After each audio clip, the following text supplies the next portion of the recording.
This is কালো অধ্যায়। বাংলাদেশের বিচারক এবং আইনজীবীদের কালো বেজ ধারণ করা উচিত।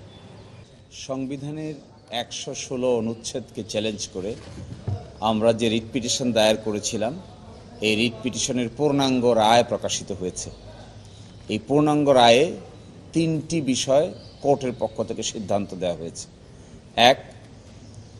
116 অনুচ্ছেদ অনুযায়ী সুপ্রিম কোর্টের উপর অধস্তন বিচার বিভাগের শৃঙ্খলা ন্যস্ত করা হয়েছে।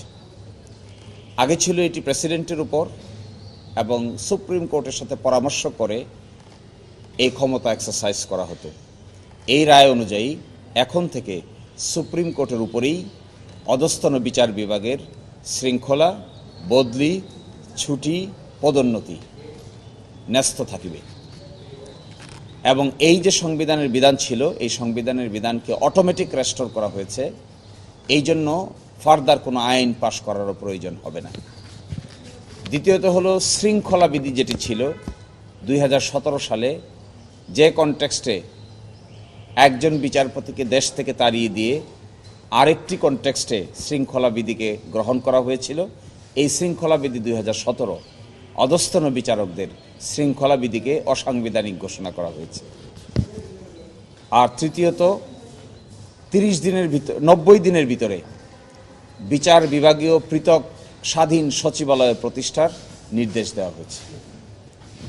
আপনারা দেখবেন এই রায়টি ঘোষণা করা হয়েছিল সেপ্টেম্বরের 2 তারিখ 2025।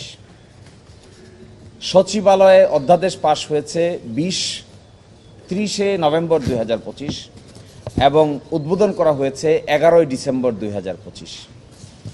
এই সচিবালয় অধ্যাদেশও আজকে পার্লামেন্টে রহিত করা হয়েছে। আমি মনে করি বাংলাদেশের বিচার বিভাগের ইতিহাসে today is the black day. Independence of judiciary has been destroyed. একটা রায় হয়েছে সুপ্রিম কোর্টের, সচিবালয় প্রতিষ্ঠা করার নির্দেশ দেওয়া হয়েছে। সেই সচিবালয় প্রতিষ্ঠিত হয়েছে, উদ্বোধন হয়েছে, আংশিক কাজ শুরু হয়েছে। আজকে সে আইনটিকেই তারা রহিতকরণ করেছেন। একই সাথে তারা এখন আর্গুমেন্ট করছেন যে হাইকোর্টের এই রায় আপিলের পরে কার্যকর হবে, আপাতত কার্যকর হবে না। আমরা মনে করি এটাও সঠিক ব্যাখ্যা নয়। এই সমস্ত ক্ষেত্রে আমরা অতীতে দেখেছি, যেখানে সুনির্দিষ্ট কাজ হয়ে যায় কোনো আইনের অধীন, সেই সমস্ত জায়গায় স্ট্যাটাস কো থাকে যতক্ষণ না পরবর্তী বিষয়টি নিষ্পত্তি না হয়েছে। কিন্তু এখানে তা না করে ওই আইনটিকেই বাদ করে দেওয়া হয়েছে। আইনের অধীনে সচিবালয় যে প্রতিষ্ঠা হয়েছে তার কি হবে, বিল্ডিংয়ের কি হবে, কাজের কি হবে, জনশক্তির কি হবে, এগুলো বিচার বিভাগের ইতিহাসে একটা ব্ল্যাক সিমটম হিসেবে থেকে যাবে। দিস ইজ কালো অধ্যায়। আমি মনে করি এই ঘটনার জন্য সারা বাংলাদেশের বিচারক এবং আইনজীবীদের কালো বেজ ধারণ করা উচিত, মুখে কালো কাপড় পরা উচিত। এইভাবে কোনো একটা অঙ্গের স্বাধীনতাকে কেড়ে নেওয়া যায় প্রতিষ্ঠিত হওয়ার পরেও। এটি হলো একটি বিরল নজির।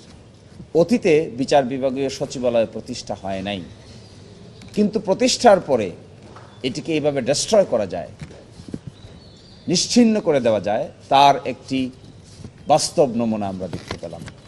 So again, this is a precedent which is bad in nature. Nobody should appreciate this type of act by the government.